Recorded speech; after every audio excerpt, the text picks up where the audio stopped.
Hello friends, कैसे हैं आप सब। मैं हूं शिखा और आप सबका स्वागत है हमारे channel DOE worksheet for you में। और आज मैं लेकर आई हूँ क्लास 4 की वीडियो हिंदी का। इसमें यूनिट 1 करेंगे कविता मन के भोले भाले बादल, पेज नंबर 1 to 5। जल्दी से बुक्स ओपन करेंगे सभी बच्चे, पेंसिल, इरेजर और शार्पनर अपने पास रखेंगे एंड लेट्स स्टार्ट। तो चलिए हम पहले पोएम शुरू करते हैं। मन के भोले भाले बादल।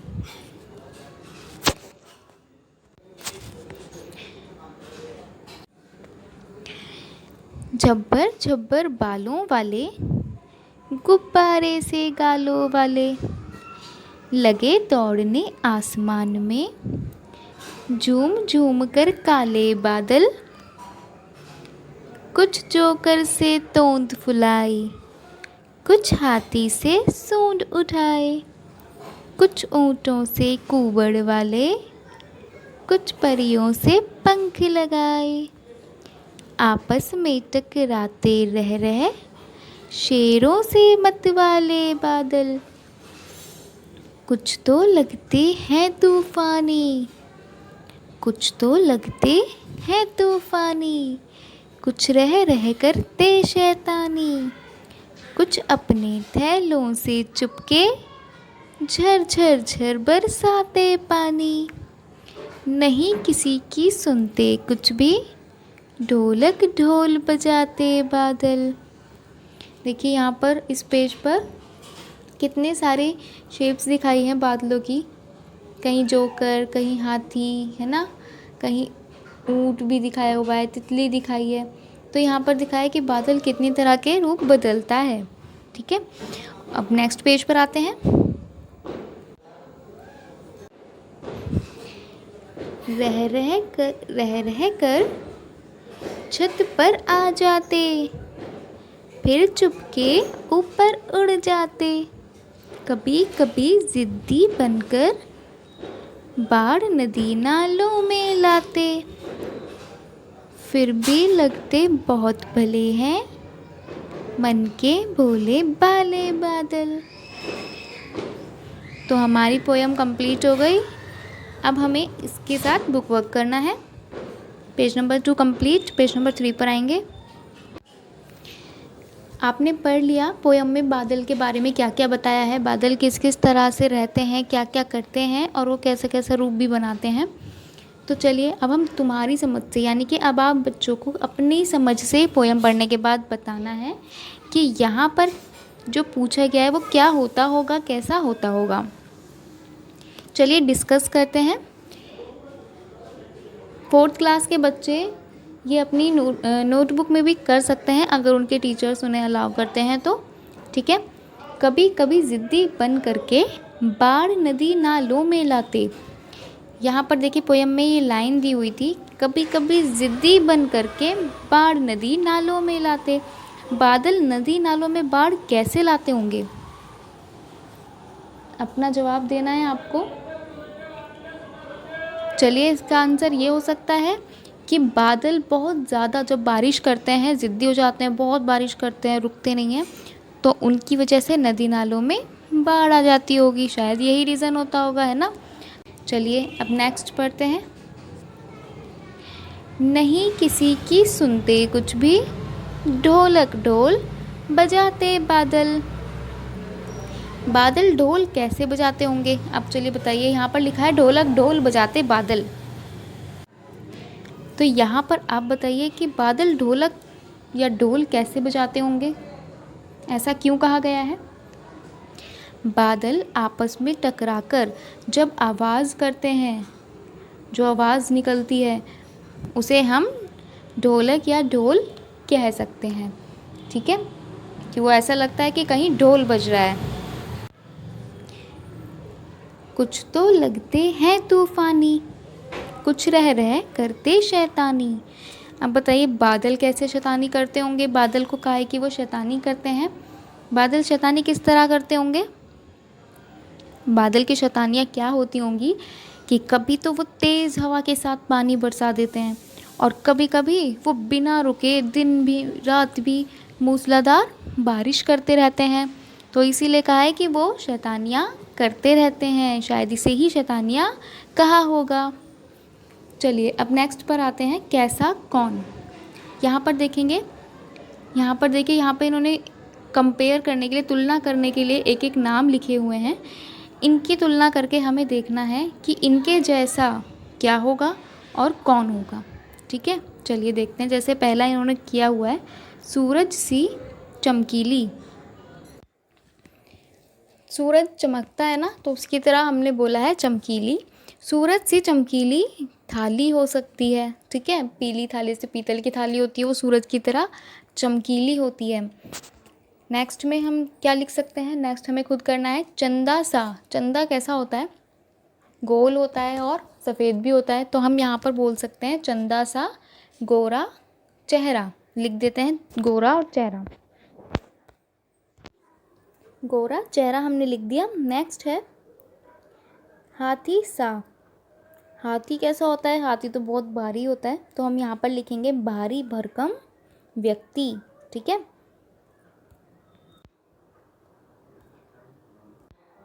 भारी भरकम व्यक्ति। नेक्स्ट है जोकर सा। जोकर कैसा होता है, जोकर तो बहुत ही ज़्यादा हंसाने वाला होता है, यानी कि मज़ा आता है उसे देखकर, तो मज़ेदार आदमी। ठीक है, लिख देते हैं मज़ेदार आदमी। नेक्स्ट है परियों सा। परियां क्या होती हैं, परियों के पास ऐसा क्या होता है, परियों सा, परियों के पास तो पंख होते हैं, तो हम सुंदर पंख लिख सकते हैं, परियों सा प्यारा पंख। ठीक है, या खूबसूरत लिख सकते हो आप, परियों सा खूबसूरत पंख या प्यारा पंख, जो भी आपको अच्छा लगता है। मैं यहाँ पर प्यारा यूज़ करूँगी, परियों सा प्यारा पंख। नेक्स्ट है गुब्बारे सा। गुब्बारे सा क्या होता है, गुब्बारा तो फूला हुआ होता है, तो गुब्बारे सा क्या हो सकता है, तो सब कहते हैं ना जैसे गुब्बारे की तरह मुंह फुला के बैठ गए, तो वो गुब्बारे जैसा फूला मुंह, यहाँ पर हम फूला मुंह लिख देते हैं, गुब्बारे सा फूला मुंह, गुब्बारे की तरह गोल मटोल गोल गोल मुंह। नेक्स्ट है ढोलक सा। ढोलक क्या होती है, मोटी होती है ना, ऐसे फूली हुई बीच में से, तो ढोलक सा मोटा पेट, हम ये लिख सकते हैं, मोटा पेट हो गया। ठीक है, यहाँ तक हम कंप्लीट कर चुके हैं पेज नंबर 3। अब आते हैं पेज नंबर 4 पर। पेज नंबर 4 पर आ गए हैं हम। यहाँ पर कविता से आगे कुछ प्रश्न दिए हैं, ये प्रश्न सभी बच्चे अपनी नोटबुक में ही करेंगे, तो आप लोगों को मैं प्रश्न तो नहीं लिख के दिखाऊंगी, आप 4th क्लास के हैं, बड़े बच्चे हैं, तो आपको पता है क्वेश्चंस कहाँ लिखना है, कहाँ प्रश्न लिखना है, कहाँ उत्तर लिखना है। तो मैं सिर्फ उत्तर आपको बताऊंगी और आपका जो भी उत्तर होगा वो मैं इस बॉक्स में लिख दूंगी। हर क्वेश्चन का उत्तर यहाँ लिख कर दिखा दूंगी, ताकि आपको अगर कोई किसी बच्चे को लिखने में कोई समस्या हो तो वो आराम से लिख सके। तो चलिए शुरू करते हैं। पहला प्रश्न है हमारे पास, तूफ़ान क्या होता है, बादलों को तूफ़ानी क्यों कहा गया है। तूफ़ान क्या होता है, ये तो सबको पता है, जब हवा अपनी गति से ज़्यादा तेज़ चलती है, जितना हम सह सकते हैं, जितना हम देखते हैं नॉर्मल जितना होता है, उस साधारण गति से ज़्यादा तेज़ जब हवा चलती है तो वो तूफ़ान कहलाती है। तो हम तूफ़ान को कह सकते हैं कि तूफ़ान तेज़ हवा होती है। बादलों को तूफ़ानी इसलिए कहा गया है, क्यों कहा है, क्योंकि कभी कभी वो तेज़ हवा के साथ मूसलाधार बारिश भी करते हैं, जो बहुत ज़्यादा ख़तरनाक भी हो सकती है और होती है कई जगह। इससे पेड़ भी गिर जाते हैं और जो कच्चे मकान होते हैं उनको भी बहुत नुकसान होता है, तो इसीलिए बादलों को भी तूफ़ानी कहा गया है यहाँ पर। तो इसका आंसर इस बॉक्स में लिखती हूँ, आप यहाँ से नोट कर लें। तूफ़ान तेज़ हवा होती है, बादलों को तूफ़ानी आगे लिखेंगे इसीलिए कहा गया है क्योंकि वे कभी कभी तेज़ हवा के साथ मूसलाधार वर्षा भी करते हैं। ये हमारे प्रश्न क का उत्तर है। सभी बच्चे नोटबुक में लिख लें इसे। अब आते हैं नेक्स्ट क्वेश्चन की तरफ। हमारा प्रश्न है ख, साल के किन किन महीनों में ज़्यादा बादल छाते हैं। कौन से महीने होते हैं, वो 2 महीने होते हैं, सबको पता होगा वैसे, है ना। किस महीने में बारिश ज़्यादा होती है, जुलाई में और अगस्त में। तो यहाँ पर ख का उत्तर मैं यहीं लिख देती हूँ, स्पेस है, 2 महीनों का नाम है सिर्फ। प्रश्न ख का उत्तर जुलाई और अगस्त। इसको यहाँ पर मैं एक लाइन ड्रॉ कर देती हूँ ताकि आपको पता चल जाए कि यहाँ से आंसर दूसरा है। ठीक है, ये है हमारे प्रश्न ख का उत्तर। यहाँ से दोनों प्रश्नों के उत्तर लिख लेंगे सभी। अब आते हैं प्रश्न नंबर 3 पर, ग पर। कविता में काले बादलों की बात की गई है, क्या बादल सचमुच काले होते हैं? क और ख सबने लिख ही लिया होगा, प्रश्न ग का उत्तर लिख देती हूँ इसे हटाकर। तो बताइए, क्या सभी बादल काले होते हैं? बादल सच में काले होते हैं? हाँ जी, बादल काले होते हैं, लेकिन सभी बादल काले नहीं होते। ठीक है, तो इसलिए हम यहाँ पर अपने उत्तर में लिखेंगे कि नहीं, सभी बादल काले नहीं होते, कुछ बादल सफ़ेद भी होते हैं। ठीक है, तो हम इन शॉर्ट लिखते हैं, कविता में काले बादलों की बात की गई है, क्या बादल सचमुच काले होते हैं? सिर्फ इतना पूछा है कि क्या सारे बादल काले होते, सचमुच काले होते हैं? तो हम लिखेंगे नहीं, कुछ बादल सफ़ेद भी होते हैं।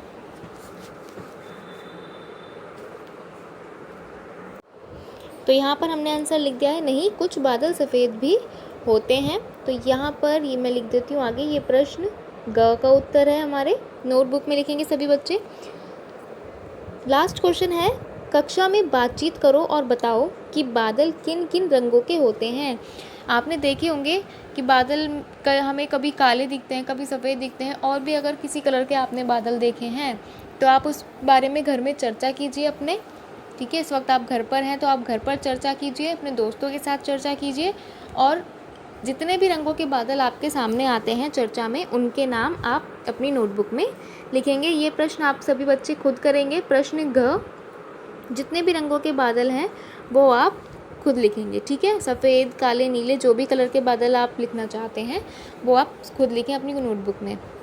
नेक्स्ट क्वेश्चन पर आते हैं। हमारा नेक्स्ट क्वेश्चन है, कैसे कैसे बादल, तरह तरह के बादलों के चित्र बनाओ। देखिए यहाँ पर नाम दिया है कि किस तरह के बादल का आपको किस तरह के बादल का आपको चित्र बनाना है। तो यहाँ पर लिखा है पहला, काले काले डरावने बादल। तो आप यहाँ पर ये काम आपको खुद करना है, आप काले रंग के बादल बनाएंगे। गुब्बारे से गालों वाले, यानी कि मोटे मोटे सुंदर सुंदर से बादल यहाँ पर आप बनाएंगे। हल्के फुल्के सुहाने बादल, जिन्हें देखकर बहुत अच्छा लगता है आसमान में, जो खुले आसमान में भी, साफ आसमान में भी आपको दिखाई दे सकते हैं। ठीक है, वो साफ़ सुथरे से बादल आप यहाँ पर बनाएंगे। ये काम आप खुद करेंगे। नेक्स्ट पेज पर आते हैं, पेज नंबर 5। तो हम आ गए हैं पेज नंबर 5 पर। जल्दी से प्रश्न ख पढ़ लेते हैं। प्रश्न ख में है, कविता में बादलों को भोला कहा गया है, इसके अलावा बादलों के लिए और कौन कौन से शब्दों का इस्तेमाल किया गया है, नीचे लिखे अधूरे शब्दों को पूरा करें। यहाँ पर कविता में बादलों को जिन नामों से पुकारा गया है वो सभी नाम यहाँ पर लिखे हैं, हमें इन्हें कंप्लीट करना है। तो यहाँ पर देखिए 4 शब्द दिए हुए हैं, जिनका पहला अक्षर इन्होंने लिख कर दिया है और बाकी के अक्षर हमें लिखने हैं। तो यहाँ पर बादलों के जो नाम कविता में आए थे वो हमें यहाँ पर दिखाए गए हैं। पहला है म, इसका मतलब मतवाले बादल। जी, यानी कि ज़िद्दी बादल। शैतानी बादल, शैतान बादल कह सकते हैं आप। और तूफ़ानी बादल। तो इन चारों को जो बच्चे लिख सकते हैं खुद से लिख लें, जो नहीं लिख सकते उनके लिए मैं यहाँ पर लिख देती हूँ। जल्दी से चारों शब्द कंप्लीट कर देती हूँ, जो भी बादल का नाम इस कविता में बताया गया है। यहाँ पर देखिए हमने चारों शब्द यहाँ पर कंप्लीट कर दिए हैं, मतवाले बादल, ज़िद्दी बादल, तूफ़ानी बादल और शैतानी बादल। ठीक है, बादलों के चारों नाम हो चुके हैं। जिन बच्चों को कोई प्रॉब्लम हो लिखने में वो यहाँ से लिख सकते हैं। नेक्स्ट में है बारिश की आवाज़ें। पोयम से ही 2 लाइनें ली गई हैं यहाँ। कुछ अपने थैलों से चुपके झर झर झर बरसाते पानी। यहाँ पर पानी बरसाने की जो आवाज़ है वो झर झर झर कही गई है। ठीक है, पानी बरसाने की कुछ और आवाज़ें लिखो, हम अपनी तरफ से और भी आवाज़ें लिख सकते हैं। जैसे पहली आवाज़ यहाँ पर मैं लिखती हूँ, हम टप टप टप करके भी पानी गिरता है, तो हम यहाँ पर लिखेंगे टप टप टप। इनको हटा देते हैं, अब लिखते हैं टप टप टप।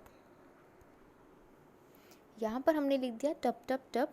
एक और साउंड अब हमें लिखनी है इसमें, हम टप टप टप के साथ लिख सकते हैं, और छप छप छप भी बारिश गिरने की आवाज़ होती है, तो छप छप छप लिख देते हैं। यहाँ पर हमने 2 लिख दिए हैं, टप टप टप और छप छप छप। अब नेक्स्ट में है, हमें 2 नाम और लिखने हैं। हम टिप टिप टिप भी लिख सकते हैं, पानी गिरने की, बारिश की जो आवाज़ होती है वो टिप टिप टिप भी हो सकती है।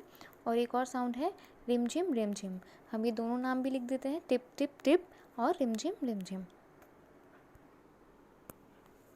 यहाँ पर हमने कंप्लीट कर दिया है, अपने चारों हमने आवाज़ लिख दी है। यहाँ पर और भी स्पेस है, अगर आपके दिमाग में कोई और आवाज़ है जो बारिश के होने से होती है तो आप यहाँ पर वो भी लिख सकते हैं।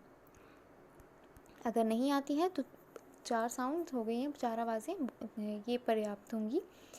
आगे आते हैं, कैसे कैसे पेड़। बादलों की तरह पेड़ भी अलग अलग आकार के होते हैं, कोई बरगद सा फैला हुआ, कोई नारियल के पेड़ जैसा ऊंचा और सीधा। अपने आसपास अलग अलग तरह के पेड़ों को देखो, तुम्हें उनमें कौन कौन से आकार दिखाई देते हैं। सब मिलकर पेड़ों पर एक कविता भी तैयार करो। आपके आसपास, आपके घरों में, आपकी गली में, आपके घर के आसपास कोई पार्क हो, वहाँ पेड़ ज़रूर होंगे, तो उनको देखें, उनके आकार के बारे में विचार करें कि उनका आकार कैसा है। क्या वो फैले हुए हैं बरगद के पेड़ की तरह, या फिर वो नारियल के पेड़ की तरह सीधे और लंबे हैं, ऊंचे हैं। इस तरीके से उनके आकार के बारे में सोचें, और अपने भाई बहनों के साथ, अपने परिवारजनों के साथ या अपने दोस्तों के साथ आप बैठकर इस विषय पर चर्चा करें। और चर्चा करने के बाद छोटी सी एक कविता तैयार करें पेड़ों के ऊपर। या तो आप 4-5 लाइन की लिख सकते हैं, या आप 5 से 6 लाइनों की लिख सकते हैं। ठीक है, आपको जैसी भी कविता आती है अपने दोस्तों के साथ, भाई बहनों के साथ बैठकर उस कविता को बनाइए, और अपनी कक्षा अध्यापिका के साथ शेयर कीजिए कि आपने एक कविता बनाई है। अगर हो सके तो आप एक चार्ट पेपर पर पेड़ बनाकर उसके अंदर भी आप कविता लिख सकते हैं। तो आज का हमारा ये सेशन यहीं समाप्त होता है। हमारी वीडियो यूनिट 1 भोले भाले बादल, यहीं पर हम इसको ख़त्म करते हैं, और अगली वीडियो में हम नेक्स्ट आगे के पेजेस लेकर आएंगे। तो अगर आपको कोई भी सजेशन देना है वीडियोज़ के लिए, कोई भी आपको इम्प्रूवमेंट चाहिए, तो आप कमेंट सेक्शन में मुझे ज़रूर बताएं। आई होप ये वीडियो आप लोगों के लिए हेल्पफुल रहा होगा। If you like the video please subscribe my channel, and videos को लाइक एंड शेयर करना बिल्कुल मत भूलिए। और अगर कोई सजेशन है तो कमेंट सेक्शन में ज़रूर बताएं। Thank you.